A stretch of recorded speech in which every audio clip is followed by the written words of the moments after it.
Support for WPR comes from 4imprint, providers of promotional products for businesses, including embroidered apparel, trade show items, and logoed business gifts. More is at 4imprint.com. 4imprint, for certain.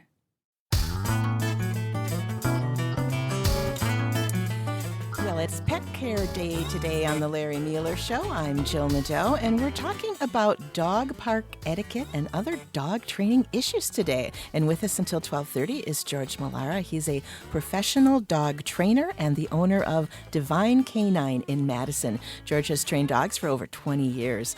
And then at 12:30, we get a little insight into what the job search website Indeed says is the best job of 2025, being a veterinarian. Dr. Calico Schmidt from the UW School of Veterinary Medicine will join us. But first, what questions do you have for George? Give us a call, 800-642-1234, or you can send an email to talk@wpr.org. Welcome back, George. Hey, Jill. Thanks for having me. You bet. What a beautiful day. So nice out. Perfect day to go to the dog park. That's right. So, are there a lot of dog parks in Wisconsin? There are so many. And, coming from New York, I would have a lot of advice around dog parks, and I would say never, ever go because they're the size of a postage stamp. Sure. And there were so many arguments. But when I moved here, I went to the dog park and I saw the acreage. It's not even by the yard, it's by the acre. Capitol Springs, 22 acres of dog park. And my whistle changed. So dog parks can still be a bit of a sticky place if you don't adhere to some really special rules that aren't necessarily posted at the park. They do a really nice job with signage and understanding a little bit about body language and certain things, but there's other things that we can talk about too. Absolutely. Now, let's just make sure people understand there's a difference between a dog park and a park that lets you have dogs there. Correct. A lot of trails that they have, whether it's bird watching trails or just little hiking trails, your dogs must be on leash. I personally don't care how good your dog is off leash. It's respectful to other people because there are some people that have reactive dogs that want to go for a walk with their dogs, and they deserve to, that don't want other dogs to be off of leash. So it's really important to keep your dogs leashed up. Now, dog parks are an off-leash place. And in the words of Trish King, famous dog trainer, she says, dog parks are like a cocktail party where everybody's drunk. You can go and have a beautiful time, or you can go and have a really rotten time. So the first thing I like to talk about is understanding your dog. Does your dog enjoy the dog park? The dog park is not for everybody, people and dogs alike. So when we take our dogs to the dog park, are they engaging politely with other dogs? Are they giving chase? Are they playing politely? And understanding how your dog interacts with the dog park. So there are some dogs that don't necessarily like dogs, but they go to the dog park and they just go to sniff and hang out. And when dogs interact with them, they just ignore them and walk away. And that's wonderful. But then there are dogs that get approached and they might give corrections that's where you sort of have to ask yourself, is my dog really enjoying themselves at the dog park? I've worked with families where they have multiple dogs, and I go, that dog and that dog go to the dog park. That dog does not go to the dog park because he doesn't enjoy it. And it's just perpetuating bad feelings around the dog park. But a couple of really standalone things about the dog park is, one, clear the entrance. So what happens is the dogs that are arriving at the dog park, they're all high as a kite because they're at the dog park.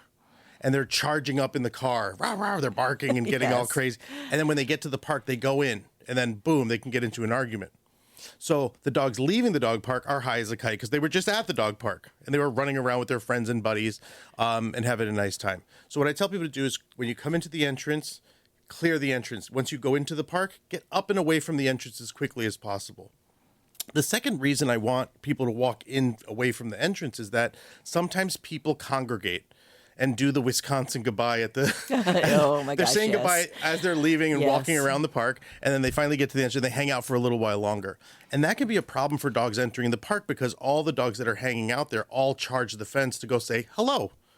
Right? No bad intentions, but the dog that's being sniffed by 8 or 9 dogs might not appreciate it. And then they might give a correction, and then boom, you have a little argument. So clearing the entrance is important, and also voicing it to the people that are there, saying, hey, could you guys collect your dogs, please? My dog doesn't do well with multiple dogs greeting. And, most people are very sweet and polite, and they want to oblige and make sure everybody stays safe. Very much so. Yeah. I go to the dog park in Jefferson, and it's Fantastic, huge, four actually separate areas. Wow. And there's one for small dogs, there's medium dogs, there's big dogs. It's wonderful. But how do you decide if there isn't a park that has it for like small dogs or big dogs? To me, when I see people in the big dog park with little dogs, I get scared because big dogs it doesn't take much with a little dog. And really navigating that can be a little tricky. You know, that's Yeah. why they make the small dog area so that pound for pound, if the dogs do get into an argument, it's not going to be as severe versus the large dog area or Gen Pop, as I call it. Those dogs, if a larger dog corrects a smaller dog, it's just pound for pound. It could be more severe if the dog doesn't have bite inhibition or whatever. So I do like the separation of the little dogs from the big dogs. And if you have a little dog that does better with big dogs, that's great. But you have to make sure that the other dogs know. It's not always the big dogs that know that the little dog likes big dogs. Right. So you have to exercise caution. And I always tell people, err on the side of caution. I'd rather you be wrong than right. Oh, yes, absolutely. I've seen little puppies, if their owners are so excited, they're going to bring them to the dog park. And then these big dogs, they're playing, but they run right over the top of them, Right. back and forth, and that things can happen. So, yeah. And exactly, like when dogs get aroused, they get careless with their bodies. It's not that they're being aggressive. They're just being careless. And that's where accidents can happen because, again, pound for pound, a bigger dog, clops over a little dog. It could hurt them. Yes, absolutely. So what should we know about our dog before we decide to take them to a park? So the other thing that you said that was spot on is that, when people adopt a dog or purchase a dog, they want to go do all the social things first. And what I tell people to do is first you build a bond. You want to make sure you're connected with your dog, you're spending good time with your dog, and that you have a relationship, some basic obedience and manners, and then you venture to a dog park. And I also tell them don't go at peak hours. Peak hours are generally between 7 and 9, and again 12 to 2, and then 4 to 7. That's when it's really, really busy. So I would tell people to go at the mall walker hour, right? When retirees, people that work from home, people bring their older dogs, and it's a little bit more calm and gentle at the park. That's the great time to go, just to sort of feel it out. And then you start sort of bleeding into the witching hour or the busier times at the dog park, and that's where you can sort of gauge out how your dog is doing. We got an email from Sarah. She said that she's had much experience in various dog parks in Madison, and she says an unsupervised setting involving people and dogs is a recipe for trouble. It can be. I mean, we talk about dogs, but people are a part of the equation also. Absolutely right. And I remind all my clients that dog parks are a public space. And one of my favorite quotes is never argue with a fool or a drunk because people walking by won't know who the fool or the drunk is. Right. So, this person may have watched a whole 2 episodes of Caesar Milan and know everything about dogs. So the idea is that, just go to the park, manage your dog. If you manage your dog, you should be okay. Mm-hmm. What kind of commands should we have our dogs know before we go? At the very least, name recognition, right? And a recall. Mm-hmm. And the recall needs to be sharp, meaning under distraction, because at the dog park, that's all that's there is distractions. You have all the little critters along the fence lines. You've got other dogs and people, and some people bring treats, and there's a lot of distractions. So having a super solid recall is key. The other thing I tell people to do, which just falls into just general dog training, people at the dog park will wait till their dog runs really far away. And then they're like, uh-oh, I got to call my dog. And then they call their dog, and the dog finally meanders over. If you flip that over and just start rewarding your dog for just checking in and being close, that's where they're going to hang out. They'll walk ahead and look back, and then you say, good dog. And then you call them over, give them some treats. And then, boom, you have a dog that's going to stay within that perimeter. They might be distracted from time to time and run off, but you start, feed for what you like. Good point. Now that brings up the when other people are feeding their dogs treats or you're giving your dog, do you give something to the whole class or do you question. not? A lot of dogs suffer from allergies and food allergies, and I don't give dogs as cute as they are. I try to get myself inoculated against cuteness twice a year because, you want to give all the dogs treats, but you don't know if they have some sort of issue with treats, and you don't want to send a dog home and give them a bellyache. That's right. And they might follow you all over the Right, park, the too. Pied Piper. There's someone at my park who loves to feed the dogs, Yeah. and I have a hard time getting my dog away from him, so I understand. So what do dogs need before they go as far as like vaccinations, licenses, all that type? For of things? vaccines, you just need their regular vaccines, the 3-in-1, the parvo distemper and parvo distemper, rabies, and then they need. I like for dogs to have the lepto shot. Leptospirosis is transmitted through urine and bacteria. The other thing I recommend is bringing your own water dish and water, because there's so much going on in the water bowls at the dog park. So when we had that the canine flu a while back, like everybody picked up their water bowls, but then people fall back into the habit of just bringing water and adding it to the bowls there. So I tell people to bring their own bowls so that they can have a nice hygienic, clean drink of water, and that you're not going to add to Giardia and anything else bad that they can get. So when my dog goes and drinks out of the mud puddle, because that's what he does, do I have to worry about that too? And again, every dog's digestive tract's different. Yeah, You know, some yeah. dogs do. Some dogs have cast iron stomachs, and some dogs are very, very sensitive. I love that. What about?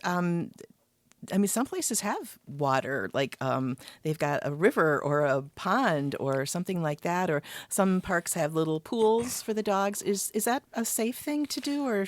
If your dog enjoys it, they'll let you know if they want to go in there and play. Sometimes people are particular about how dirty their dogs get at the dog park. I always cringe when I see a beautifully manicured golden retriever, and I'm like, you're crazy. Your dog's gonna go lay in the mud. But to each his own. But when it comes to like the water elements, in Madison particularly, we have all those algae blooms that happen. So making sure that the water your dog's swimming in is some sort of moving water. There's a beautiful park over here in Stoughton called Viking Park, and they have a little stream. Much safer, not totally safe, but much safer than the standing water of all the other lakes and stuff that we have in Madison. Yeah, because the algae blooms can be deadly. Deadly, and it doesn't take long for your dog to be thirsty, lap up a little bit of water, and they can get very, very sick. So, Yeah, for sure. Now, most parks require you to pay. correct.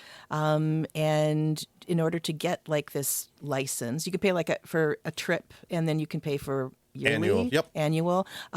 You have to have a dog license from your municipality Correct. too, right? As Dog well? license. And you have to look into it, because I know that the Dane County passes will cover some of the municipalities outside of Dane County. That's sort of like, they just sort of allow you to go to other dog parks.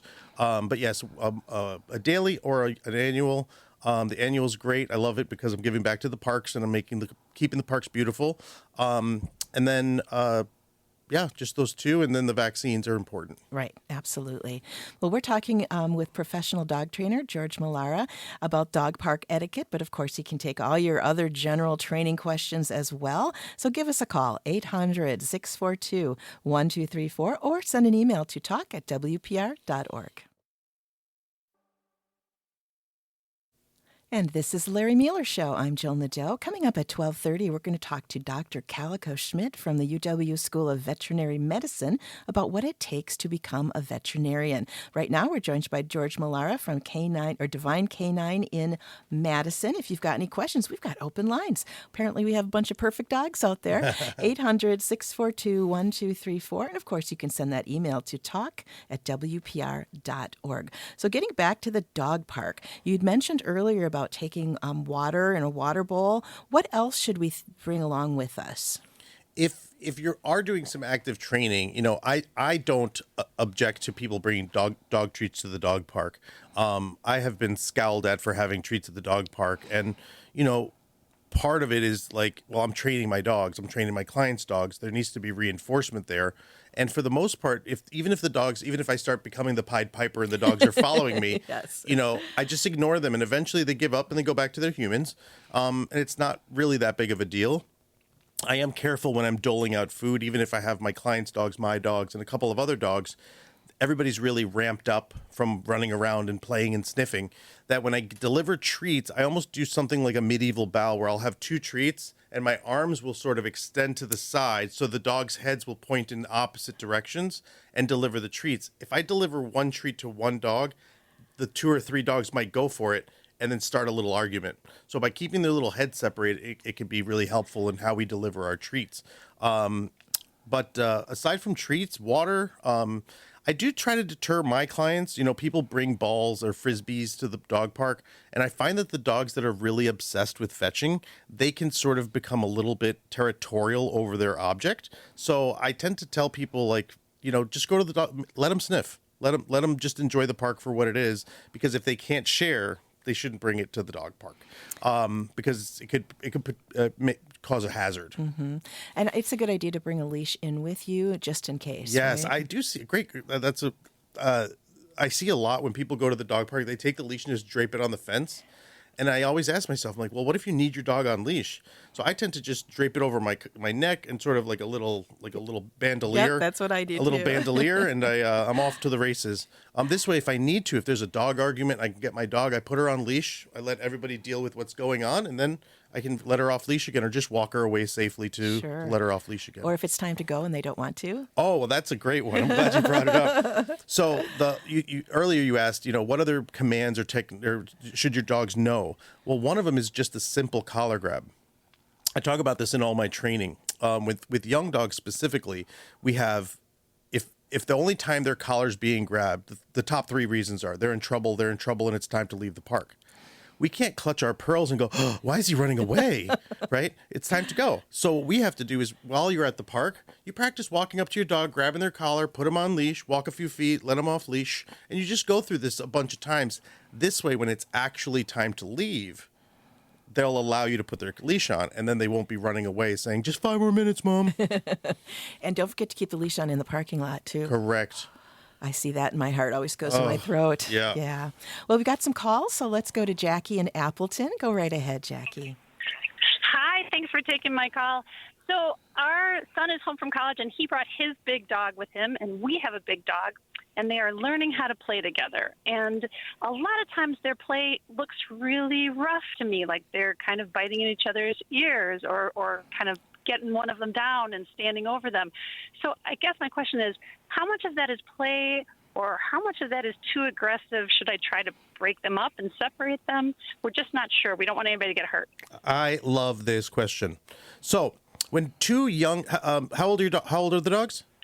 One is under 1 year, and the other one is 3 years old. Perfect. So when you have two youngish dogs playing together, it looks a lot like the COVID spike, right? It just goes straight up to the sky. And what happens is, as they get more aroused and it gets to that point where they're as they play and they're getting more and more rough, they get a little careless with their mouth, a little careless with their body, slamming into each other. And then at some point there's an argument. They get into a little scuffle. So what I do is I don't allow the spike to go all the way to the top. About 30 seconds to 2 minutes of play, depending on if they're playing nicely or not. If they're playing nicely, I let it go a little bit longer. If they're starting to get worked up, I'll interrupt sooner. But what I do is I hover directly over the dogs as they're playing, and I say, good dogs, right? Really loud and really boisterous and happy. And then they tend to look up at you, at which point you deliver, this is going to sound like a lot, about 30 treats in the span of 2 minutes. Oh, wow. Right? And they don't have to do anything. They're just eating the food. Food causes focus and calm. They'll actually physically slow down. Play causes drive and speed. So by feeding them, you're slowing them down. So at this point, we say, good dogs, and that sort of puts the brakes on. We feed. That slows them down. And then we say, okay, go play. And then they go back to playing. Now, they're not going to start where they were. They have to ramp back up. Now, the cool part about this is you have two different things that happen that are beautiful. One, auto check-ins. They'll be playing, and one of them will go, I think it's time for a treat. And they come out of play, and they come running, and I'll reward that. The second one is a secondary recall. All you have to do is say, good dogs, and they'll come running, because that means food is about to happen. Mm-hmm.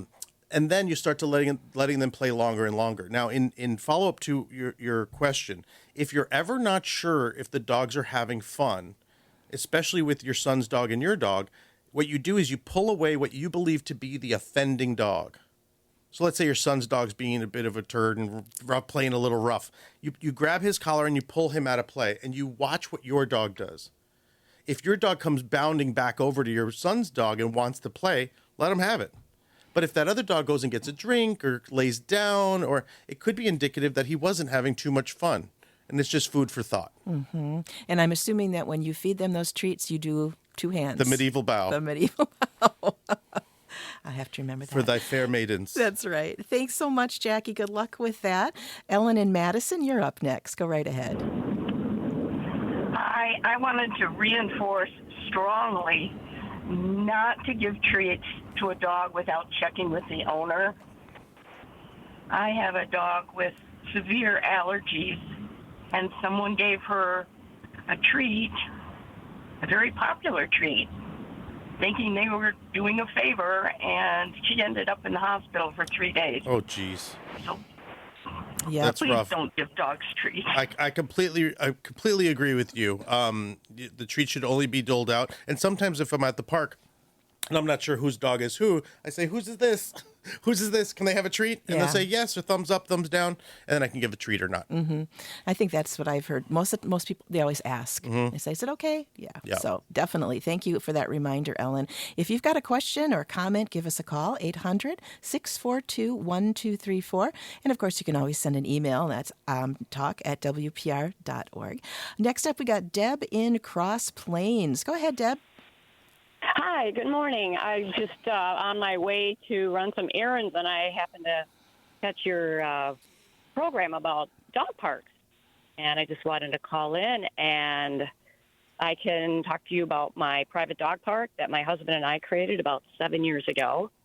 It's outside of Madison off of Mineral Point Road. We turned an existing tree nursery into a 15-acre fenced private dog park. And we've been running it now for 7 years. And we had, in the beginning, thought we just would have a dog park with lots of dogs running around. Well, after having several people come out, word of mouth or through my advertising, I was approached by the woman that ran the Wisconsin Reactive Dog Support Group. Oh, Kristen, that's my buddy. Yes, do you know her? Yes, she's I wonderful. moderate the Reactive Dog Facebook page. Oh, do you really? I do. Oh my gosh. Yeah, she had a really anxious, fearful, reactive dog, and she wanted to know if she could rent our spot out for an hour to give her dog some some activity and some peace and quiet. So I kind of contemplated it. I talked to several people, dog trainers, and they said, you should go for it. There is nothing like this in this area, and we have a lot of dogs that can't be around other dogs. Right. And that's So- and what you're doing is now a really, really hot commodity, because these private dog parks allow dogs that are reactive to run and romp and play, and it can help alleviate a lot of their symptoms around reactivity, because their walks are so short, their ability to socialize, their ability to go out and sniff. I mean, you're providing a really wonderful service for dogs, because even reactive dogs deserve time to go run and romp and play and enjoy the fresh air. Thank you so much for your service. Hey, Deb, how do you run that now so that people come out and they rent an hour of time, or do you have other times where more than one dog is there, or how does that work? Yeah, well, it's evolved over the years. I actually saw a post on Facebook, 6-7 years ago about a dog trainer. She actually doesn't work with the company anymore, but she sold it to two dog trainers. And she wanted to bring out clients' dogs, which she goes around and picks up all her clients' dogs for training and what they call pack training.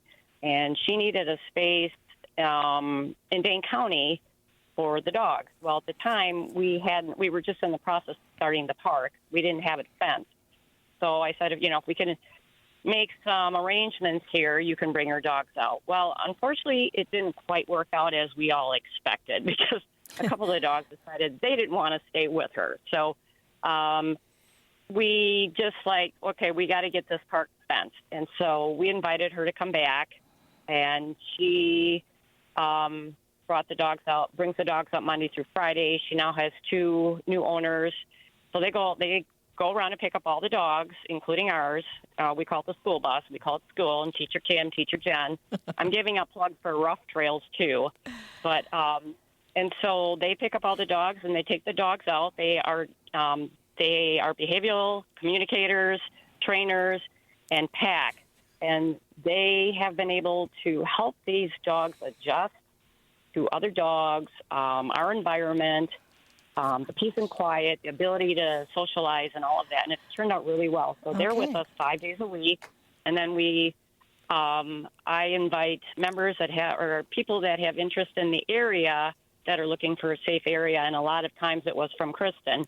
So I arrange a tour visit with the person and their dog. They have to bring their dog because I have learned through dog trainers kind of what to look for. And I give them a tour of our dog park because it's big and it's really not for every dog, especially really small dogs. But and so then I did a feel if they're going to be a fit for what we're looking for and the rules that we have to set up through Town of Cross Plains and Dane County.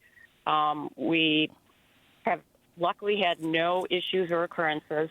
So if I approve the dog, they fill out an application, they have to sign a liability, and then they're allowed to book an appointment through me. Okay. And then they, through my open times, and they can come and enjoy the park for an hour. Okay, great. Thanks. Sounds good, Deb. Appreciate you giving us a call. Are there quite a few of those around these days? There's so many, and they're really great. Like I said, really great for reactive dogs. It gives them a place to run and romp, and they generally book 45-minute sessions, so there's no overlap even in the parking lot, so that you can safely get in the run and out of the run, so that there's like a little 15-minute overlap, and then those dogs get to run and play.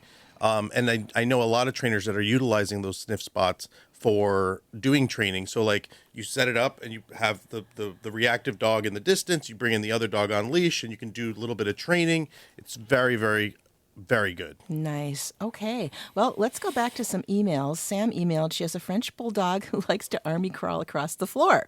Sometimes he gets a light carpet burn on his belly, and she's wondering if she should be concerned about that. Should she put something on the belly when it gets red? Now, I know you're not a vet, but have you had this behavior before? I've seen similar behaviors where the dog enjoys. So the first thing I would do is if the dog is actually itchy, it could be some sort of dermatitis, some sort of allergy. I'd probably talk to the vet and see what's rug burn and if there's something else going on.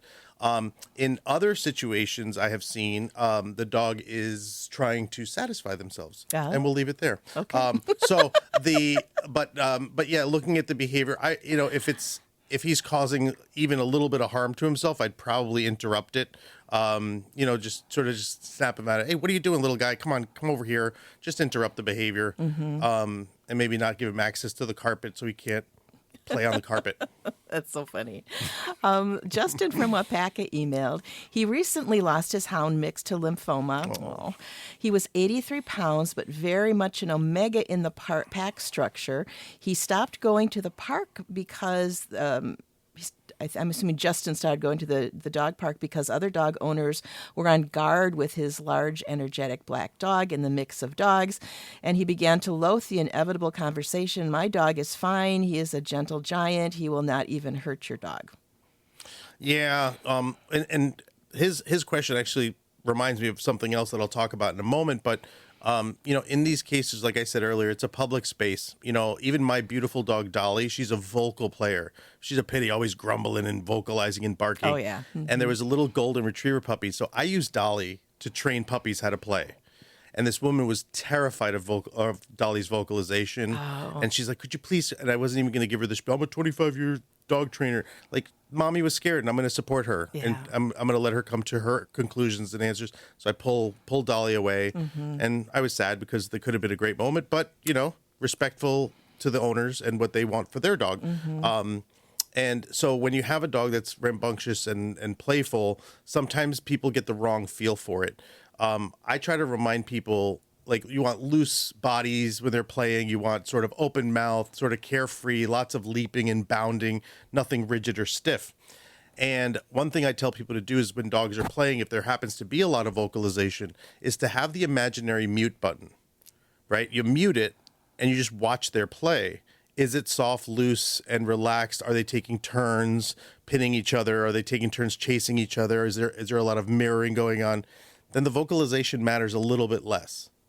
Because some dogs are just more vocal than others. Yeah. Just like okay. people. Yep, exactly. If you've got a question for George, give us a call, 800-642-1234. Or you can send an email, and that's talk@wpr.org. And we did get an email from Godfrey in Chippewa Falls. Her little fur daughter provides her loves her portable water bottle and will only drink from hers. The best thing ever on walks or in public places. Portable water bottle. Definitely. Yes, I've seen those too. Those are great. So you said you were going to say something else. Go right ahead. One of the things that I see a lot at dog parks is when people are introducing like adolescent dogs. So let's say you have a dog that hasn't been altered. And I'm really focusing this part of the conversation towards male dogs. So you have a young dog, and this is also a fun question. Jill, at what age do puppies stop being puppies? I always figure a year. 4 months. No. For average breed, average 60 Really? pound dog. Wow. 4 to 5 months, they enter into adolescence. And they're adolescents until 1. 3. I'm going to just keep saying 1. And it's, I get it and right. it's no surprise that in our shelters and rescues, we have so many adolescent dogs because that's when they're growing the most mentally and socially, and that's why teenagers are difficult, and that's why teenage dogs can be difficult. With that said, when an unaltered male enters the dog park at around 4 or 5 months, in their body they have this huge testosterone surge, and that's there to create ligaments and tendons, right? All these hormones that need to be built. You're growing a dog.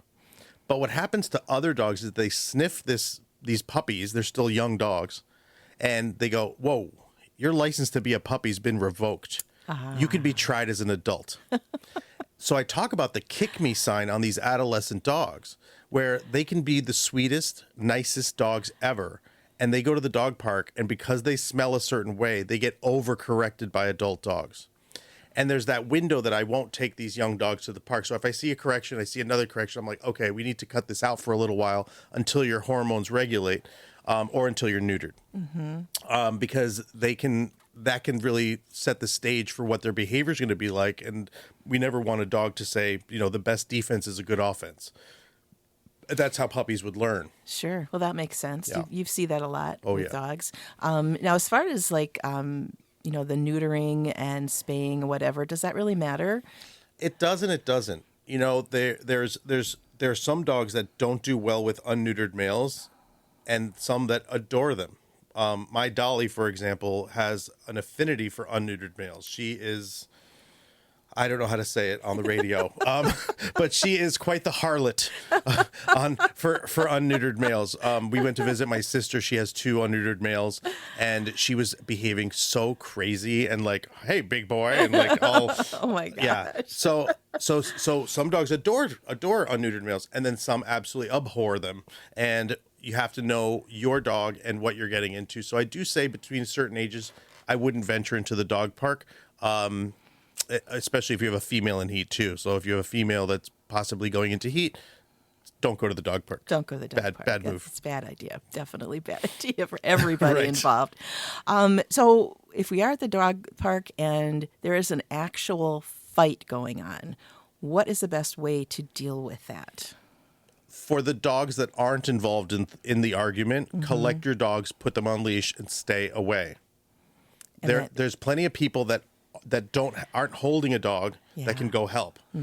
Now, for the parties that their dogs are involved in the argument, stay away from the bitey bits, right? Don't put your hands in put your hands in the cogs that you're going to get your fingers mashed For up. sure, So for sure. The best thing you can do is grab the dog by the hips or the waist, and you gently pinch around the withers there, just to cause a little discomfort. Generally, that dog will whip around, and then you'll be able to grab the collar. And then pull them away. And a safe spot to grab is the back of the collar. There was a time where they sell bite sticks where you can like pry a dog's mouth open. And I find that most of the dog park arguments are not with malicious intent. It's more like an argument from overexcitement, overplay, carelessness, and it's mostly smoke and mirrors. But when there is that really serious argument where the dogs are latched onto each other and really fighting, that's where you stay away from their mouths. Don't try to pry it open. There's no way you're going to pry it open. grab the dog's collar, pinch at the waist.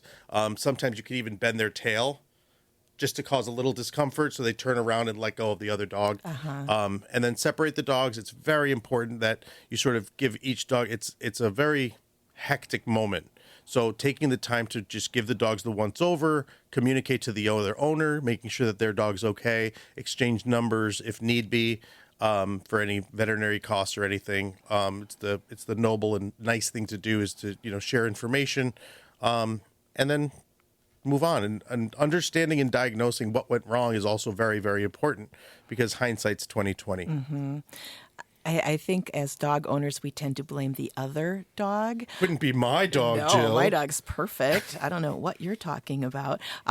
So that makes it a little more difficult, too. I mean, you get the people involved at that point. Yeah, and people are ego-driven, and like, there was a time when I was in New York City and I was at a dog park and I was with my friend, and he had this beautiful blue pit, and all Buddha wanted to do is fetch with his lacrosse stick and just fetch. These two little Jack Russells were just harassing Buddha for at least 30 minutes. And then finally Buddha just grabbed one by the harness and just tossed it. Oh my gosh. And then the owner was there up in arms. And I go, well, your dog was harassing him for 30 minutes. He was being really tolerant. We asked you to grab your dog several times.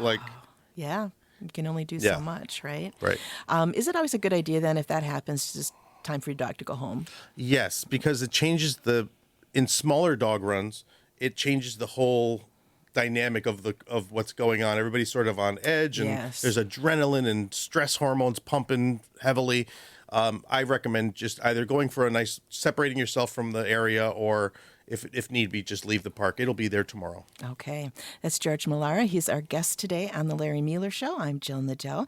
Do you have a question or comment about dog parks, or something your dog care, about dog care or training in general? Give us a call, 800-642-1234, or send an email to talk@wpr.org. This is the Larry Mueller Show. Tomorrow it's Wildlife Wednesday, and we're going to talk about the state of Wisconsin fisheries with a panel of experts. And then we're also going to talk about land conservation trusts. So hope you can join us. That's starting tomorrow at 11. Right here, right now, we are talking about dog behavior. And we've got JJ in Appleton who has a question for us. Go ahead, JJ. Hi, thank you for taking my call. We have a very submissive personality for our dog, and we have not had good experiences at dog parks where dogs have sensed that she's submissive and have come to attack her. Just wondering what we could do to increase her confidence, so that if we were to introduce her to dog parks again, that she could come in with more of a presence, I guess. Or just a little more confident. Some dogs, like I was saying earlier, just aren't meant for the dog park, and that's okay. Like, I'm sure she has a beautiful, sweet personality outside of being a little submissive, but in these cases, I ask people, well, does she have any dog friends in your neighborhood that she does play nicely with? Okay. All right. Does she? Yes, Yes. Yeah. And so long as because that, like you said, that's important too, for them to get their energy out and be around other dogs. Of course. And if she has her little core group of friends, some dogs are a little submissive and a little bit more introverted, but they do really great with 3 or 4 of their best dog buds. So you just have little play dates at each of their respective houses, and that's how she can maintain her social ability and stay happy with her friends, especially if they play super nice together. And then the other thing you could do if you really must take her to the dog park, I would say go to the dog park with some of her best friends, so they can act as a buffer from the other dogs. But if you've seen a pattern of her being attacked for being submissive, I probably wouldn't expose her to that anymore, especially if she's got a nice tight group of friends. Or maybe go at, like you said, a different hours. time. Yeah, off peak, it makes a big difference when there's only one dog and when there's 10. Yep. Yeah, so good luck, JJ. Kristen in Madison, you're up next. Good morning. Thanks for taking my call. I have a puppy who turns 1 year next week. And one thing I've noticed about him is he likes to rush people and other dogs. And he's very playful. It's not really a threatening manner, but I can see how it could be threatening to someone or another dog that's not familiar with my dog. I'm wondering, how should I approach that? Is that something that I should train out of him, or, is that something that they grow out of? How should I approach a dog that rushes people, especially other and children too? Yeah, I call them close talkers with too much cologne. They just really come in hot and heavy. For some dogs, some dogs are more tolerant of that. It's really hit or miss. Like, it depends on who he approaches. But what you can do is work on loose leash walking. And if there's, how many people live in your household? It's just me. Okay. Recruit a friend or a family member, and you have them stand 30 feet away from you, and you give him treats as you're walking all the way up to your friend before they greet. If he goes to pull, you create distance. I call it penalty yards. So you walk away from the friend, and you sort of give him treats as he's walking nicely, and then at the last moment you let him approach your friend. Remember that there's stages of this. So there's the initial greeting when he finally gets there, and then there's the greeting on the way to the friend. So we want him walking nicely all the way up to a friend or dog that he knows and you trust. And then when he gets there, if he jumps up, your friend can walk away, or you can grab him gently by the collar and just pull him away, teaching him that when you jump, you don't get any more attention. But at the dog park, a lot of dogs tend to have the sort of the lack of manners when they're greeting other dogs. Is he making contact when he finally gets there, or does he stop at the last second? He stops right at the last second, right in front of their face. Yeah. I know a couple dogs like that. And really it's about, rewarding him when he approaches a little bit slower. The thing at the dog park is that he's off leash, so he's going to get there before you. And it's tough to have him on leash. That's why I would practice these skills outside of the dog park, walking nicely to a goalpost. So it could be a pile of treats, it could be a toy, it could be a chewy, it could be a human, it could be a dog, but teaching him how to walk appropriately up to that thing that he wants. Good luck, Kristen. That doesn't sound like fun. It's not too bad. No, telling a puppy not to do something is difficult. But that's equivalent to imagine a 10-year-old kid shaking with their left hand. Right. It's a social deficit. It's nothing to be alarmed by. Sure. Okay. Good. Easy for you to say. So we were talking about, if, your dogs get into a fight and whatever at the dog park, but how much attention should you really be paying? Because so many people just use it for socialization of themselves, not just their dogs. It's the idea of just being present, right? Mm-hmm. You could snap a picture, but be in the moment. Be in the moment. When you're on your phone, some people have the luxury of having an amazing dog that they can disconnect from. The dog is very well behaved, but those dogs are few and far between. We can't have our noses in our phones and then expect, and then we look up, our dog got into an argument. Like, what happened? That's irresponsible. It definitely is irresponsible. Yeah. So tuck your phone away. Maybe a quick picture here and there, but. Oh, yeah, lots of pictures. Phones away. Phones away, yes, thank you. And the other thing I was wondering about, too, is that there is a fight. A dog gets hurt. Is anybody liable, or once you walk into that dog park, it's your responsibility no matter what? I don't know the Wisconsin laws. I know that in New York that dogs are viewed as property, so you just have to pay to fix the property. So paying for the vet visits, paying for whatever happened or went wrong. I don't know what the Wisconsin laws are. Yeah. But there are some people that sort of live in denial and oh, my dog will be fine. And they go to the dog park, It happened to me a couple days ago. I was with a client and this dog came over, very playful, but overbearing. And then when my client's dog told him to stop, gave a little correction, he just came in harder. And I had to grab him. I put him on leash and I walked him over to his owner, made sure he had him on leash. And I asked him, I said, hey, could you wait till we're walked away before letting him go again? Just take control of the situation and be polite. Mm-hmm. You're all dog lovers, so you got that in common. What kind of lasting effect can a bad dog park experience have on your dog's, social development or long-term behavior? It really boils down to the resiliency of the dog. Personalities, people like me, I can brush a lot of stuff off and I'm pretty laid back. Whereas, somebody else, if they get, hollered at by their boss, they shut down and their week is ruined. It really has to do with the personality of the dog. There's dogs that they just bounce back from anything. And those dogs, we call them bomb proof, right? They're just, you could do anything. And then there are dogs that, a dog growls at them and they shut down. So anything and everything in between. So really being a student of your dog's behavior and really knowing who they are. It's not about what you think they like. It's about knowing what they actually like and enjoy. What about dogs that have disabilities, like, they can't see, they can't hear, what have you? Is that a good place for a dog at the dog park? I would do off peak hours, but there's something fascinating about dogs. The same way us as humans, we can identify somebody that has a visual impairment, not just by any assistance Right. assistance equipment. We can identify if there's something not quite complete about them. And the same thing goes for our dogs. So I know clients that have visually impaired dogs where the dogs, new dogs walk up and they look and they sniff their eyes. They're like, there's something not right. And they tend to just go, okay, whatever. In some cases, that weakness can be a point of like an attack. So again, being careful and being thoughtful about, when you go. And, the other thing is you don't want a blind dog getting plowed into by another dog or walking into an area where the dogs are playing. So just being a little bit cautious, an ounce of prevention could be worth a pound of cure. I had a dog who was deaf from birth, and she never had a problem at the dog park at all. So, yeah, I guess it just depends. Know your dog, right? Right. When it comes to finding someone to help with training, like what you do, what tips do you have? Because obviously there's good and bad trainers out there. Yeah, I always try to voice the idea of let the buyer beware. Do your homework. Two very, very simple questions you can ask a dog trainer to really identify what they do and how they do it is, what happens when my dog does something wrong? And what happens when my dog does something right? You can't dodge those questions. Yeah, they have to be simple. transparent.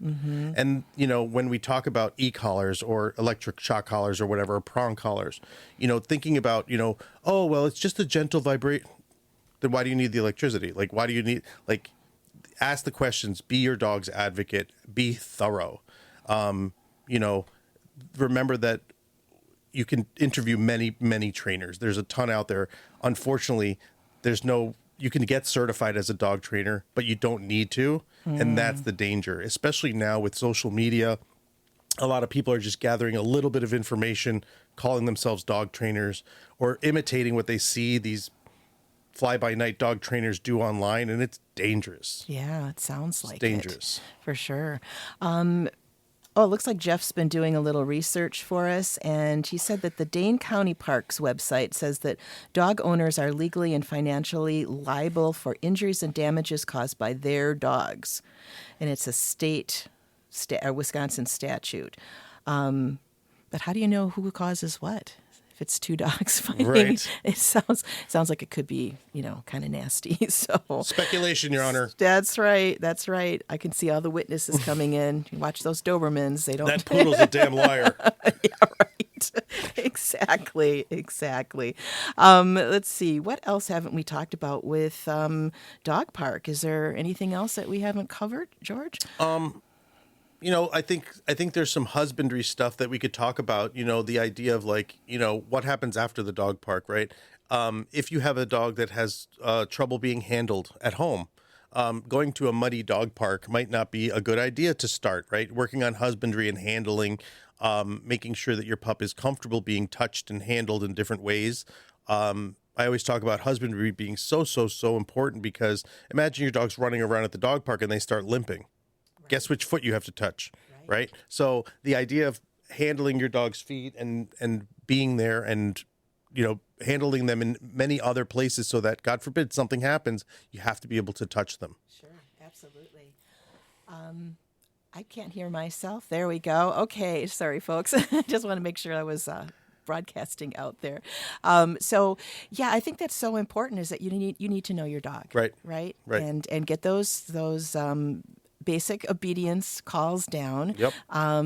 Is it a good idea to take obedience classes? Absolutely. And I think that was one of the other topics we were going to talk about today.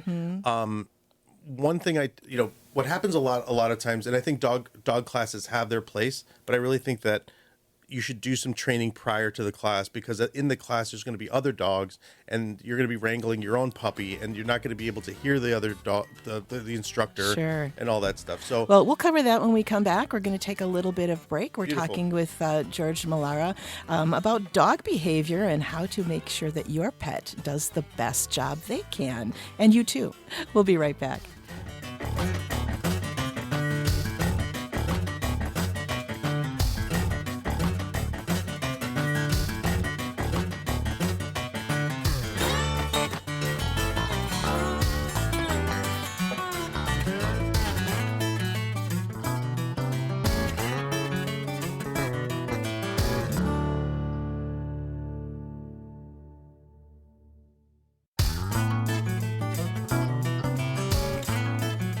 Well, that music must mean it's Pet Care Day on the Larry Mueller Show. I'm Jill Nadeau, and we're talking about dog park etiquette and other dog training issues today. And with us until 12:30 is Jorge Melara. He's a professional dog trainer and the owner of Divine Canine in Madison. And George has trained dogs for over 20 years, and he's so young looking, so he must have started when he was 5. At 12:30, we're going to get a little insight into what the job search website Indeed says is the best job of 2025, being a veterinarian. Dr. Calico Schmidt from the UW School of Veterinary Medicine will join us. But right now, what questions do you have for George? We have a couple of lines open, so give us a call, 800-642-1234, or you can send us an email. That's talk@wpr.org. So let's go right to the phones, George. We've got Steve in Madison with a question. Go ahead, Steve. Well, I have a question and a few comments. First of all, my dog, we got a dog 2 years ago. Wonderful dog, sweet dog. She loves people. She loves other dogs. I had to go from going to a big dog park to a smaller dog park because she did not respond to commands to come. She's very food oriented, so strangers would give her treats. I read up and it said, oh, you should take your dog to a smaller dog park. And that helped. She's a foxhound, and that's what they're known for. She was attacked by a different dog, and I took her out for longer walks, and the more she got exercise, she was back more to be herself. But she has a great memory, and she knows which dogs to avoid. So she goes up on a picnic table to avoid other dogs, and now she started growling at other dogs. So I take her out. I took her back to a bigger dog park, and she does fine in a bigger environment. So that's my experience with my dog. I guess the biggest trouble I've had is still the same thing. People think it's, a petting zoo and want to give my dog treats without asking me. And that's happened to other people whose dogs have allergies. And it's basically because she's not a retriever, she'll follow whoever has the best treats. So was that a question, Steve? Or Yeah. Oh, we're here. Yeah, well, I said, please do not give my dog treats to a person. And she said, I'm going to call the cops. To me, that's like hitting below the belt. What can I do to get, I'm noticed, like, don't give treats to dogs. You wouldn't give dogs treats. You wouldn't give kids treats to people you didn't know, but that still happens. So, and it's an innocent thing, but it's a dog food. Then it takes my joy away, and I like to see my dog happy. Yeah, and it's completely innocent, but hey. So I love what you were doing by taking your pup. What's your dog's name? Penny. Penny. I love that you're taking her to a smaller dog run. The smaller dog run just makes it more, you're managing her space so she can't rehearse the bad behavior of running too far ahead and shaking people down. I call it stop and frisk, stopping people for treats in the park. So whenever somebody has an issue like this, I always say, well, what do you want your dog to do? Stay closer to you so you can manage her, right? So in the house and in your yard, what you can do is start working on a little bit of recall. So anytime she's away from you, you say her name, Penny. And then when she looks at you, you say, good girl, like invite her to come over. When she gets to you, this is vital. Grab her collar. We want to make sure we have possession, and then give her a handful of treats, 3 or 4 treats, and make sure they're super high value. We want to make sure you're carrying the better treats so that she wants to stay closer to you at the park and not venture out. Even though, Debbie up ahead has milk bones, you're going to have chicken, cheese, turkey, roast beef, hot dogs. So she'd be a fool to go ahead to go visit with Debbie. So you do the training at home and in your yard first to create reliability and a good foundation and fluency of the behavior so that she comes when called when you say her name. And then you go to the little dog park, and then you practice calling her there a bunch of times. So she's sniffing the ground, you walk away, you call her, and then after you've warmed her up a little bit, then you head into the bigger portion of the park. You can also put her on a 25-foot leash, like a long static line, not a retractable. Retractable leashes are the devil. You want to put her on a nice long line, and then this way she can only get that far from you. So when she hits the end of the line, she might look at you, and then you say, good girl, and you call her over. She comes over to you, give her a bunch of treats, and then you can maybe start letting the leash drag, And if the moment she decides to start taking off, you pick up the leash and you reel her in a little bit. But it's about being consistent, about you rewarding her when she's close, you rewarding her for all the yes behaviors that we want her to have. Okay, thanks, Steve, for that question. Jean emailed. She's looking for help with a fixed dog who likes to jump on the backs of other dogs at the dog park. Any ideas would be helpful. The dog is a pit mix. Yeah. So mounting behavior is a very interesting one. As humans, we're very naughty and we think sex, right? But it's not sex. For dogs, a female would have to be in heat for them to want to procreate. Whereas humping at the dog park is generally a play behavior, and the dog is using it as a tool. So sometimes it's a social deficit. Like they're so excited, they don't know what to do. I'm just going to hump. But then sometimes what dogs will do is they hump because of the reaction they get. The dogs will chase and they're like, ha ha, they run away and the dog's chasing. And they're like, I got rewarded for, and this is the thing about behaviors, that even though nobody's giving that dog a treat for humping, he's being rewarded. So if you want the humping to stop, because you're correct, if he does hump the wrong dog, he could get corrected. It could, an argument could ensue. So what I would recommend you do is the moment he humps, you walk over, grab his collar, put him on leash, and then he gets to not be off leash for a little bit, and then try it again afterwards. Now, if he engages in any appropriate play, a play bow, even if he pokes his muzzle into the other dog's neck a little bit, just to asking politely for play, if he does that, then I would go ahead and say, good boy, buddy, and give him a couple of treats. Okay, that sounds like a great solution. Nancy in Brookfield, go right ahead. You're next. Hi, thank you for taking my call. I have a question about an 11-month-old golden doodle who is kind of timid and shy. But yesterday, someone came over with a toddler, and the dog growled and barked the entire time. She has growled at other things, but seems to kind of let it go if you reassure her, like at the groomer. But we're very concerned about this behavior, and we're not quite sure what to do about it. So something I'd have you look up online is something called fear periods in dogs. Dogs, especially the larger breeds, can go through 2 fear periods, one at around 5 months and then another at around 10, 11 months. But it can happen at any moment. And this is a genetic code that keeps the dog safe and alive. The idea of dogs and animals and anything on the planet is to procreate and make more. But if they were to walk and think back to caveman days, there's a young dog and he goes, oh, look, a kitty. I'd be like, yeah, that's a saber-toothed cat. It's going to eat you. Right? So to keep their DNA alive, they start to have this sort of unwarranted fear of novel things. It'll be a bag in a tree or somebody moving a wheelbarrow, because they have to stay safe. So you see this fear period. So the best thing you can do in these moments, especially if they're showing signs of fear or growling, is to pair the scary thing with food, even the toddler. And the follow-up question people generally ask is say, well, George, aren't I rewarding the growling? No, you're feeding your dog because the toddler exists. You're feeding the dog because the landscaper exists. And what happens, you go, oh, every time I see a landscaper, my mom gets real generous with the snacks. This is good. I like landscapers. I hope we see more. I hope we see kids, because mom gets really generous with the cheese when kids are around. Kids must be okay. Instead of what we normally do, the knee-jerk reaction for most dog owners is to correct. Yeah. Right? Dog growls at a child? No, we jerk the leash. We say, no, knock it off. Then what's the dog going to say? Whoa, I thought I didn't like kids, but you fly off the handle when there's kids around. That's not safe. Oh, that's so true.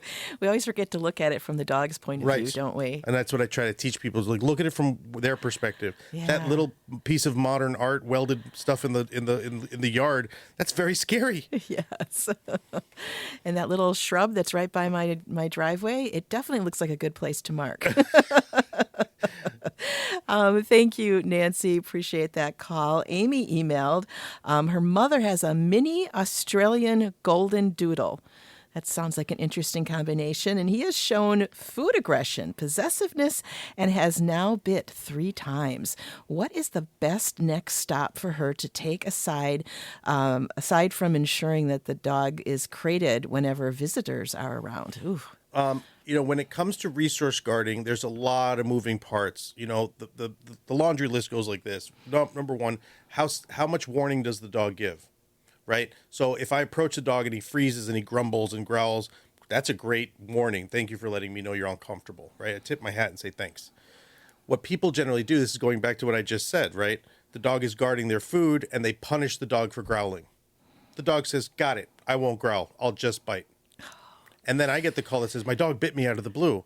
You took the airbags out of the car, right? I want all the safety devices, right? And that's the culture clash that humans have with dogs. It's that we misinterpret what they're doing and we want that to stop, but we don't look at what else is happening inside the dog. So when it comes to research guarding, understanding that it's not a dominance-based aggression, it's a fear-based. It's fear-based, the fear of having something taken away. The questions to ask, well, I would definitely have you find a good dog trainer. You can go to the APDT website, Association of Pet Dog Trainers. They have certified trainers on their site. They're all certified, and they promise not to use aversives. Then, once you have a trainer on board, they'll be able to walk you through this. We don't want to use punishment around the growling. And then you also have to decide and figure out, what does he guard?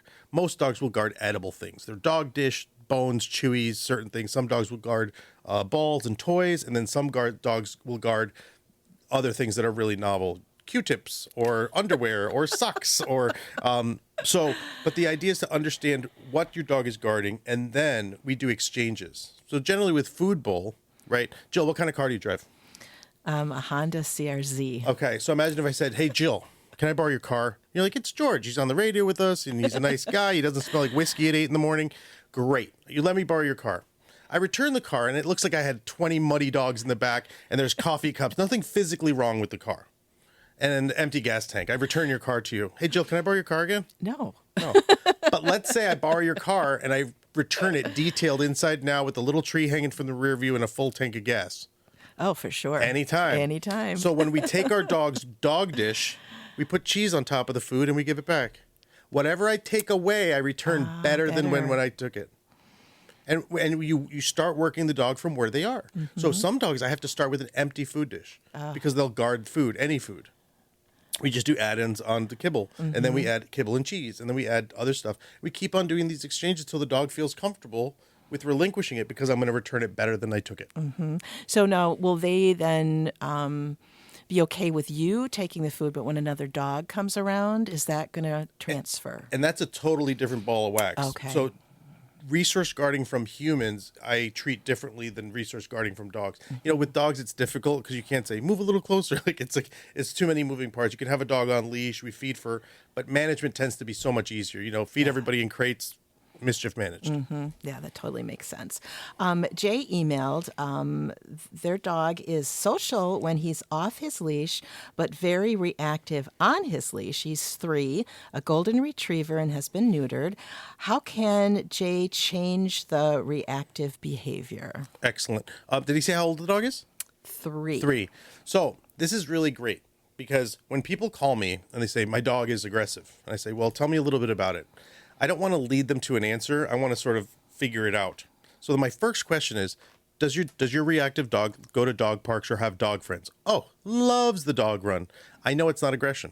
I know it's frustration. Okay. Leash-induced frustration or barrier frustration. You see a lot of fences too. So once I know that, then I know, one, that if, God forbid, something happened and we had a whoopsie moment, dropped the leash or whatever, we know that the dog is not going to go put holes in another dog. Mm-hmm. We know that it's going to be a little bit more subdued. So that's really wonderful. So what we do is every time you go for a walk, you have your treat pouch full of super yummy stuff: chicken, cheese, turkey, roast beef, hot dogs.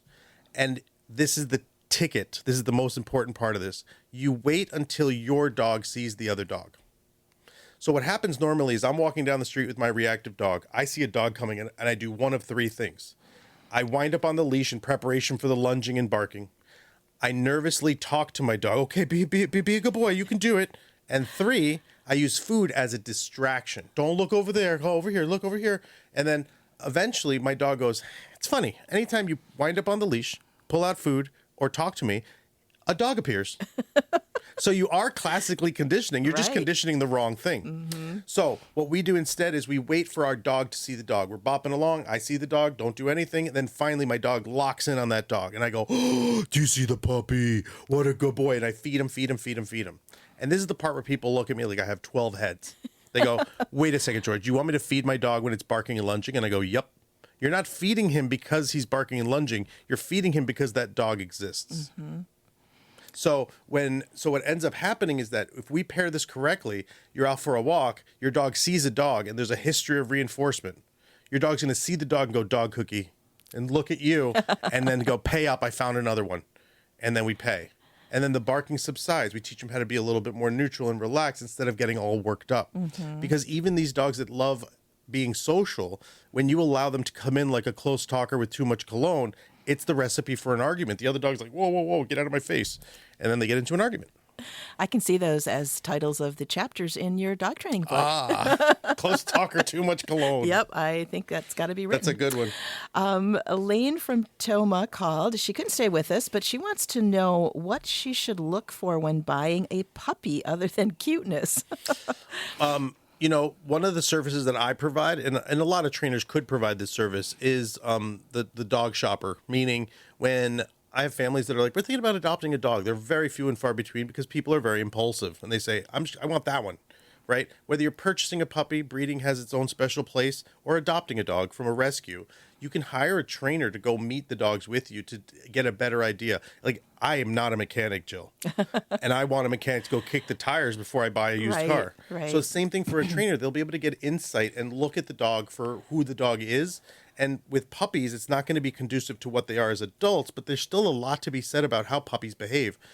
So hiring a trainer, hiring a trainer would be the best guide for you to sort of guide you through that, because there's too much about behavior that I could say, oh, make sure its ears are pricked. No, obviously the ears are fine. But you know what I'm saying? Like, Sure. Got to make sure you have somebody with you that can take you through it. Obviously, some of the obvious ones are if you're sitting down, all the puppies should come to you and want to be next to you. I would stay away from the more shy puppies. I would also stay away from the dogs that are jumping up and trying to bite your chin, right? Find something in the middle, somebody that wants to engage. And I just have a propensity to adopt female dogs. I like girls. And I like the male dogs. Yeah. So I guess Everybody's that got their works preference.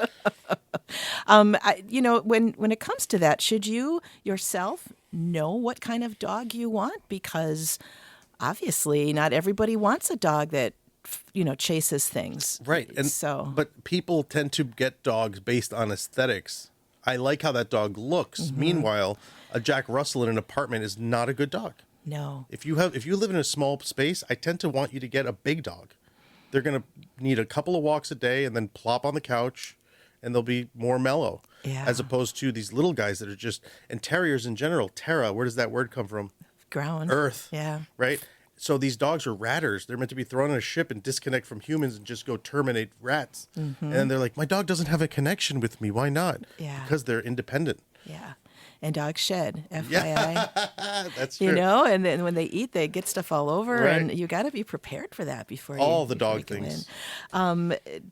Dennis in Two Rivers emailed. He stresses that dog owners need to attend obedience classes with their dogs. And Jeff asks if that is even an option to drop. I'm sure where Jeff came in. Jeff, our producer. Oh. Okay, he asks if that's even an option to drop your dog off for obedience classes. They're, as trainers, we have to be on the cutting edge and also offer services that we can that are beneficial, that don't take away stuff. So my company personally, I will do board and trains only if you've done privates with me, because I, at the end of the day, want you to know how to train your dog. Mm-hmm. Could I train a dog? Absolutely. But I want you to know how to do it and then maintain what we've done together. Right. There are some places, and be very careful with board and trains, find out, remember what we said, what happens if my dog does something wrong? What happens if my dog does something right? Because some of these board and trains, they use shock collars and they don't tell people, and they use aversives that, they're doing it behind closed doors. Mm-hmm. You have to be aware of that and ask those questions. But I recommend working with a trainer privately first, build up some chops, relationship, some basic obedience and manners under distractions, and then go take a basic group class. that's gonna be their black belt test, because then they have to perform the things that they've already learned in a group setting with distractions. But you've already prepped them for that. And then maybe start taking specialty classes. There's a local dog trainer does parkour with classes, and other trainers, and every trainer loves what they do. Like some trainers love small dogs, some trainers, and go find the trainer that's going to suit you and your pup and the hobbies you want to keep with your dog. Sure. Scent training and lure coursing and competitive obedience. There's dozens and dozens of games you can play with your dogs. Absolutely. We were mentioning earlier, or we didn't mention, we were chatting during the break about your dog park safari. Oh, Tell us yes. about that. That sounds like so much fun. I have to do another one where, in talking about dog body language and dog behavior, one of the classes that I do is we go to the dog park as a group, but nobody brings dogs except for me.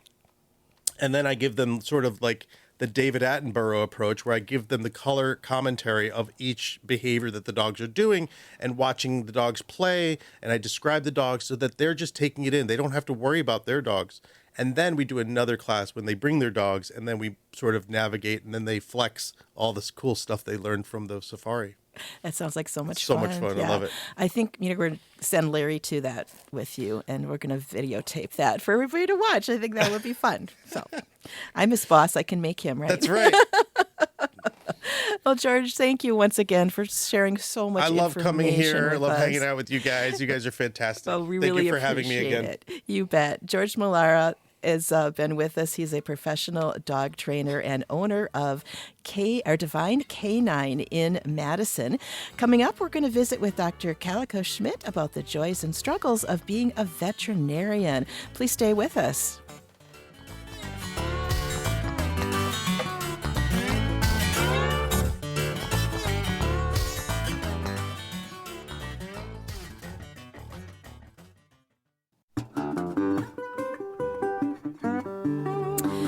Well, these days when you go over to a friend's house, you're more likely to trip over squeaky toys, chew bones, and treat balls than you are to step on Legos or crayons. And that's because more American households have pets now than they have children. This is the Larry Mueller Show. I'm Jill Nadeau. And who's taking care of all these pets when they get sick? Well, veterinarians, of course. Demand for veterinarians is growing faster than a golden retriever puppy. And that's one of the reasons the job site Indeed recently named being a veterinarian as the best job for 2025. But is checking dogs and cats for fleas and ticks really the ticket to a fulfilling career? Well, we're going to find out. Our guest is Dr. Calico Schmidt. She is a doctor of veterinary medicine with the UW-Madison School of Veterinary Medicine, and she ran a small animal practice for 24 years. What do you want to know about being a veterinarian? Join in by calling 800-642-1234 or send an email to talk@wpr.org. Dr. Schmidt, thanks for being with us. Thank you so much for having me. I'm glad to be here today, and hopefully we'll represent well all of the veterinarians out there. There's a lot of them, but probably not enough, right? Yeah, it's a growing need, I think, and certainly all of our students at the veterinary school have not had trouble finding a job because there's so much need for veterinarians across the U.S. And across the board, too, from little to big animal. Yes, definitely so, especially in rural practice. There's definitely been a need for large animal veterinarians, too. Yeah, because it's not an easy job, especially when big animals, because big animals are big animals. So. It requires a whole different set of muscles and skills, definitely. Muscles, I think, is key. So I think what we need to do is have people read, James Herriot books, and then they'll want to become a vegan. Maybe not. Right? I loved those when I was little, too, and certainly that too. Contributed to my wanting to be a veterinarian as well. Yeah, I did, too. I think that they're so much fun. So I guess before we start my producer wanted me to ask you about your name. So Calico, of course, is a type of cat. Indeed. Did that make you want to become a veterinarian? It's a really good question. I love cats, and interestingly, my dad is not a huge cat fan. At least he wasn't when I was little, but my dad is an interior decorator, and my mom went to school in textiles, and so they named me after the fabric. Oh, okay. Well, that makes sense. Yes. Yeah. But I've definitely had people ask me, did you change your name because you're a veterinarian and you love cats? And nope, I think it was just meant to be. I think that's hilarious. Yes, I changed my name to match my profession. Yes. That happens all the time. Of course. Okay, so what type of education do you need to pursue to become a veterinarian? I mean, how do you even start, like in high school? What should you be focusing in on? That's a great question. And of course, a focus for veterinary medicine is science. So if you're a high school person interested in becoming a veterinarian, taking all of the science courses that you can will be really helpful. One thing that our admissions team really looks at is grades. So really studying hard and doing your best grade-wise is really helpful, whether it be in high school or college leading up to veterinary school. The other thing that I think is really helpful that our admissions committee also looks at is animal experience and just broad experiences, not even all having to do with animals. So get some experience with small animals, dogs and cats, with large animals. Go volunteer at a dairy farm or take care of horses or learn to train or ride horses. All of those things will show that you're a well-rounded individual with a great interest in animals. And I'm sure lots of people out there would love to have someone volunteer to clean out their stalls and their horse barn too. Indeed. Right? Anything like that is helpful. Well, being around animals really, I mean, it's good for everybody. I think unless, of course, there's unfortunate allergies involved. But so volunteering, humane societies, that type of thing. Humane societies always need help. A lot of humane societies and animal rescues are now fostering lots of different animals. So foster pets in your own home, take courses, help with training courses for animals. Any experience you can get is wonderful. And reading, I would assume. Yes, reading about animals. Anything you can do. Yeah, 4-H is a good place too, right? Oh, beautiful. Yes, 4-H, a lot of our students end up having some experience in 4-H or FFA, which is Future Farmers of America. We have a number of students who've grown up on dairy farms or helped with dairy farms, especially in Wisconsin. Okay, so you're doing all this when you're in high school. What do you do then? Because you don't go to veterinary school right away. You still have to get your undergraduate degree. Correct. So what areas do you focus on? Is there a specific degree for people that want to go on to veterinary school? That's a really cool thing about veterinary medicine is there's not really a specific major that you need in order to apply to veterinary school. So you can major in anything that you wish to as long as you complete all of the prerequisite courses, which as you'd imagine are mostly in the sciences, and communication as well is important. Having some basic chemistry and anatomy and physiology, all of those are really good things. So we have people who have majored in communication and in finance and you name it, as long as you get all those prerequisites in, you're a good candidate for veterinary school. Oh, that's great. Now, is there a test you take, like an LSAT you take for law school? Is there?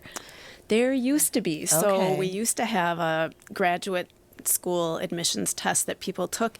Our school is no longer requiring that because we found that it kind of overlooked some students who weren't able to take that test. So the application process is basically an application form that one fills in where you share all of your educational experience and the grades that you received. You share all of your animal experiences, and then we get thousands of applicants and have to narrow those down to 100 students per class. Oh, 100. That's the hard part. Oh, my gosh. And there aren't a lot of veterinary schools in the States, right? Correct. There's a growing number. We now have some additional schools who have opened up, but I think at last count we have about 27 veterinary schools in the U.S., so not every state has one. No. And it's a bit of a competitive process, unfortunately. I would imagine that. Now, what about schools outside of the United States? I know that can happen with medical degrees. Does that happen with being a veterinarian? Absolutely. So there are schools in other countries around the world. The difficult part there is if one graduates from a school in another country, for most of those students, when they come to the United States, if you're interested in practicing here, you have to take a special veterinary licensing exam. Since not all schools are the same, they just want to make sure everyone has the knowledge and skills to successfully be a veterinarian in the U.S. Does your license cover like the state you're in? If you move to another state, do you have to get that license also? That's a great question as well. So once we graduate from veterinary school, we take a veterinary licensing exam that's a national exam. So that's required for anyone who practices in the U.S. And then individual states also have their own specific requirements. So to practice in Wisconsin, for example, when I graduated, I took a test just to make sure that I knew all of the veterinary regulations and rules pertaining to Wisconsin. Oh, sure. And different states have varying requirements, but they're fairly similar. similar. Okay. And of course, they probably change a lot too. So you have They to keep do. up with everything. Indeed. It's not just the medical stuff. You have to keep up with the other stuff too. The paperwork, yes. What is it like when you get in, you're one of those 100 people? What does your studying look like? What does your day look like? That's changing a little bit, at least at the UW-Madison's veterinary school. So when I was in school and up until this year, much of a student's day involves being right at the veterinary school, attending lecture courses, and then there are labs and activities that we complete as well for the first 3 years. We are right now undergoing a huge curriculum revision in which students will be doing a little bit more self-directed learning, where they'll perhaps be watching lectures on videotape, and then they'll come to school and we really want to get them active using the knowledge that they've studied on their own.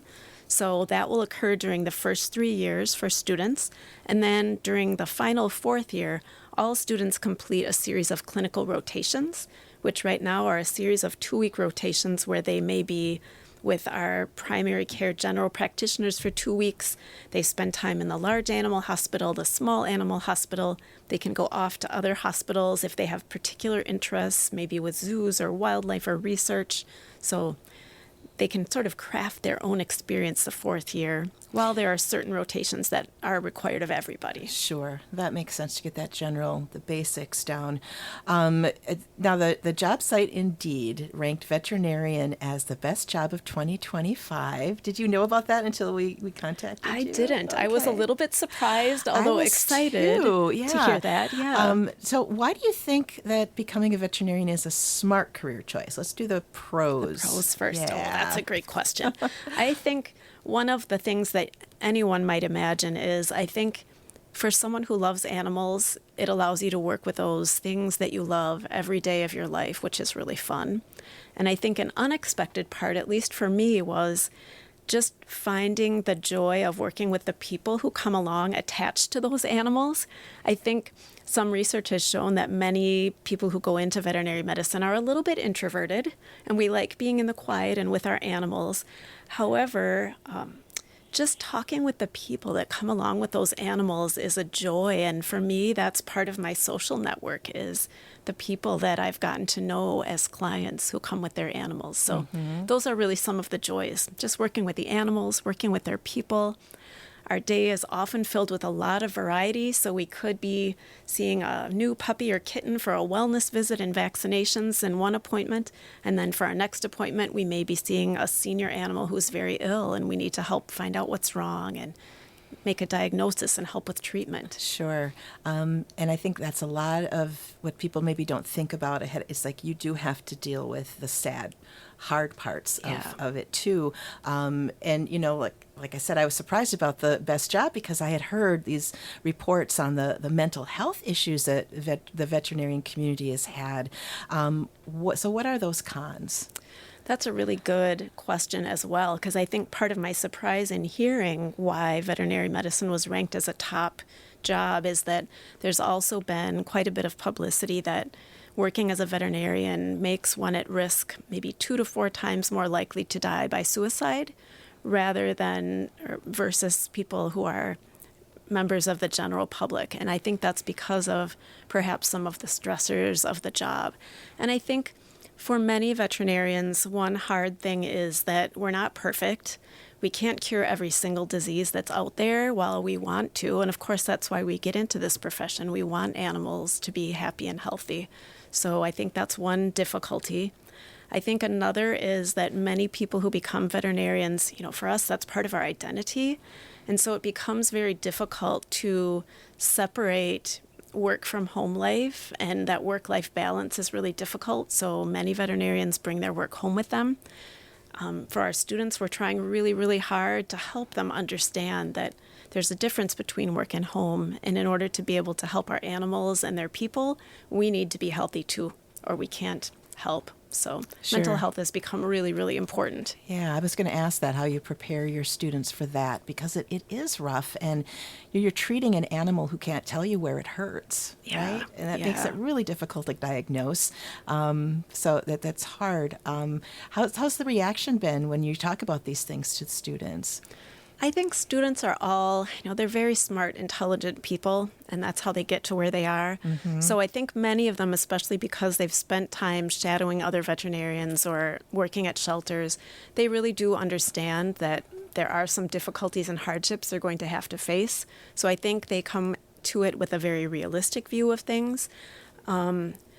We're trying very hard to help foster those professional skills for them that allow them to build mental health for themselves, understand when they're experiencing anxiety and stressors, and helping them to find ways to work through that so they can be happy and healthy and really serve the animals and their people best. Sure. Is that also happening in the profession for those who are already veterinarians? Yes, Okay, indeed. good. There have been a number of studies looking into veterinary well-being and ways that we can foster that for veterinarians who are in practice. Wonderful. Dr. Calico Schmidt is our guest today. She's a doctor of veterinary medicine with the UW-Madison School of Veterinary Medicine. What questions do you have about being a veterinarian? How important is a good veterinarian to your family? Well, give us a call, 800-642-1234, or you can send an email to talk@WPR.org. I'm Jill Nadeau for WPR News. And this is the Larry Mueller Show. Coming up tomorrow, we're going to talk about the state of Wisconsin fisheries with a panel of experts. And we'll also get the latest on Land Conservation Trust. That's starting tomorrow at 11 right here. But right now, we are talking about the joys and challenges of being a veterinarian with our guest, Dr. Calico Schmidt. And we're going to go to the phones. We've got Beverly in Madison with a question. Go ahead, Beverly. Yeah, good afternoon. I've always been curious why the vet medicine hasn't found a way to deal with its shortage of vets the way that human health care did. Because, a long time ago there were just med techs, nurses, and doctors, and then they put in the nurse practitioners and the physician's assistants for a high level of care, but not quite that of the doctor. But I'm saying that veterinary medicine is not dealing with its shortage of vets in this way at all. I'm curious why, or if that's maybe going to change. Great. That's an excellent question, Beverly. Thank you for that question, Beverly. I think it's very insightful, and I think we're going to see some changes in that area very soon. Colorado has just enacted a bill which basically allows for a veterinary equivalent of I believe, a veterinary nurse practitioner. And as you can imagine, there's been a little bit of controversy going back and forth because we also have our wonderful veterinary technicians, or we call them veterinary nurses, who go to school specifically to help in a similar capacity to what human nurses do. So I have a feeling that may trickle across the United States so that we may have some mid-level practitioners as well. And I think another way that's been addressed, too, is that there are additional veterinary schools who are opening across the United States. I think in the last year, I'm not going to know the number, but we have a number of new veterinary schools that are admitting people to try and help with this problem. Because we are becoming so pet-centric in our lives that we really do need more.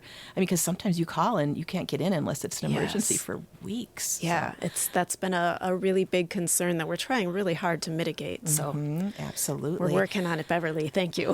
Yeah, it's a great idea. Hopefully that will take off. So we mentioned that you can specialize in dogs, cats, small animals. There's also, or companion animals, as they call it. And then there's also big animals. So can you kind of tell us the difference and what other categories can people specialize in? Well, that's a beautiful question. And that's one of the really cool things about veterinary medicine, too, because I think a lot of students enter vet school knowing they want to do something with animals. And while you're in veterinary school, you don't have to know right away. You can choose based on what really interests you in school. So we have people who are interested in being that kind of James Herriot practitioner that we call a mixed animal practitioner, working with companion animals as well as large animals. And most of our students end up going into companion animal practice, working with dogs and cats. Some will add in some of we call them special species or exotics, like birds and lizards and snakes and rabbits and things like that. So that's one arm of veterinary practice. We have many practitioners, especially with our state being such a big dairy industry, who choose to go into food animal or production animal medicine, where they may work with dairy farms all day. And some of them, of course, work with other types of food-producing animals like swine or poultry. And then we have equine veterinarians who work with horses that are basically a big version of companion animals and also athletes. So there are equine practitioners. There are also opportunities in zoo animal medicine and working in wildlife or working in shelter animal medicine. And then we have people who are very interested in learning more about ways to help with both human and animal disease, so they pursue a job in veterinary research. We have veterinarians who go to school and earn a little extra degree in public health. So there are public health veterinarians who work to basically help prevent and treat diseases that are found in both animals and people. Like I'm sure you've heard of influenza, H5N1 influenza, and that can affect people as well as animals. So there are some specialized veterinarians who help in that field. There are veterinarians who go into industry and work with drug industries or food industries to help produce safe and effective drugs and foods for our animals and for people as well. So huge variety of things one can do. I'm sure I have missed some, and I apologize for those that I have. Yeah, well, there sounds like there's a lot of little niches for everybody to kind of fit in. And some people even swap. I worked with a large animal practitioner in my very first job who worked mostly on dairy farms, and as he got older, he started having some aches and pains, and he ended up, because he just could no longer do that physical job of being a large animal vet, he ended up working with companion animals. So you can swap mid-career, which is pretty cool. Definitely. Justin in Wapaka emailed, he advises pre-veterinary students at the collegiate level, and he says that currently it is easier to be accepted into medical school than vet school. And he says if there is a great need for veterinarians, why not open vet schools to let more students with less than stellar transcripts and resumes? Oh, that's a really packed question. Yes, Thank you for that one. I think part of the challenge that we face there is that because we have only a limited number of veterinary schools and a limited number of spaces, we're a little bit restricted. And so while a large emphasis is grades that you receive, it's certainly not the only thing we look at. And we've relaxed some of those standards a little bit. Not that the students we admit are not stellar and wonderful, because they all are. And we also will look heavily at what other experiences those students have had. So it's kind of an interesting puzzle, and we're working on it. Yeah, great. Well, thank you for that question, Justin. Appreciate that. How common is it for veterinarians to open their own practice? That's a good question, too. I think that's becoming a little bit less common in today's world because there are so many financial challenges that people face in owning their own business. I know there's a trend toward privately owned practices as those folks who run the practices become eligible for retirement. A lot of them end up selling their practice to a larger firm that manages multiple practices across the U.S. So I think it's becoming less and less common to own your own practice. But that being said, it's still a dream of many of our students, and it's still definitely attainable.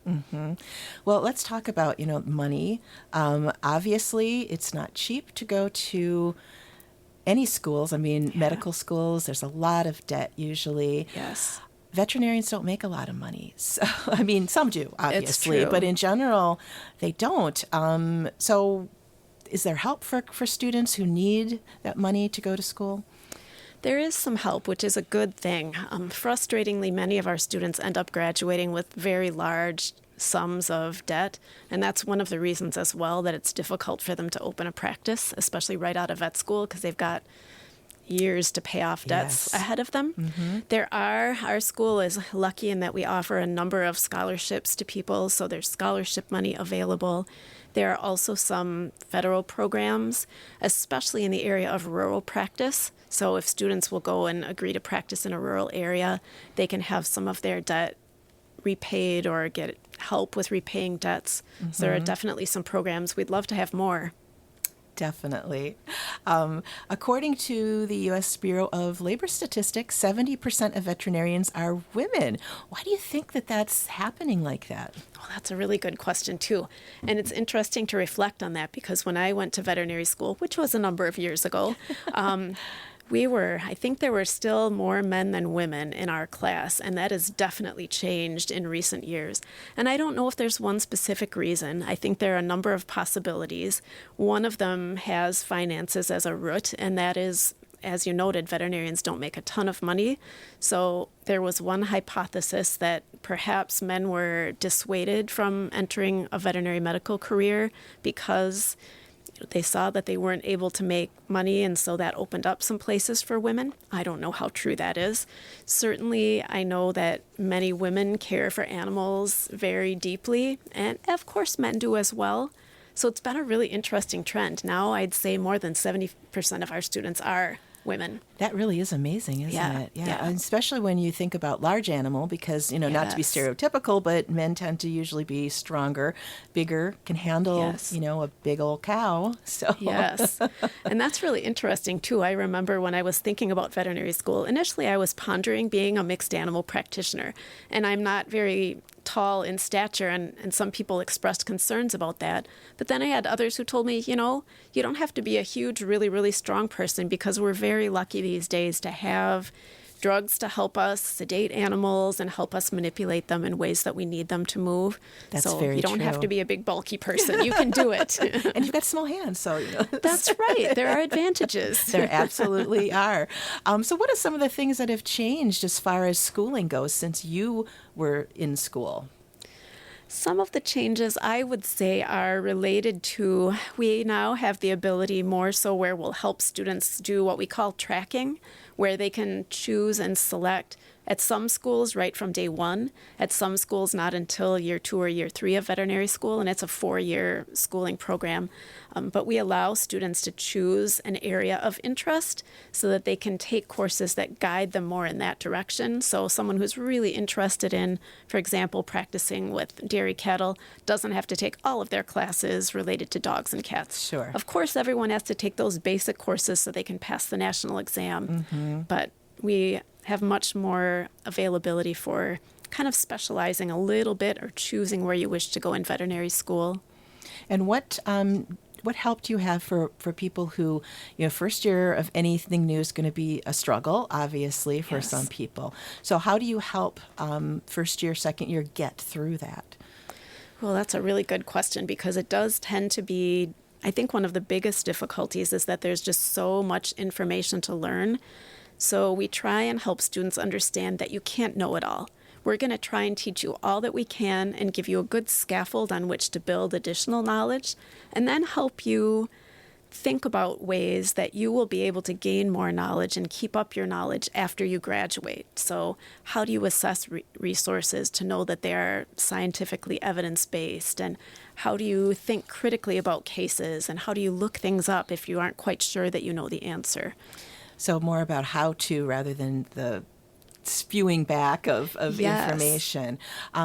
So what sources are there for people who, once they graduate, to keep up on all the things that are new because that's changing so fast? Oh, it is. I looked up a while back how short the time period is between how long it takes for medical knowledge to double, and it's phenomenally short. So there's no way that you can know it all. So we try and give students an idea of when you see, for example, a journal article or something on a website, how do you assess that to know whether that is something scientifically sound that you can believe? So some of the resources that we help students assess are different websites. There are great websites that are oriented towards specialties. For example, there's a companion animal parasite council that offers wonderful advice about parasites for dog and cat vets. And there are lots of really good practice guidelines put out by some nationally known veterinary organizations. So those are some things that we steer students toward.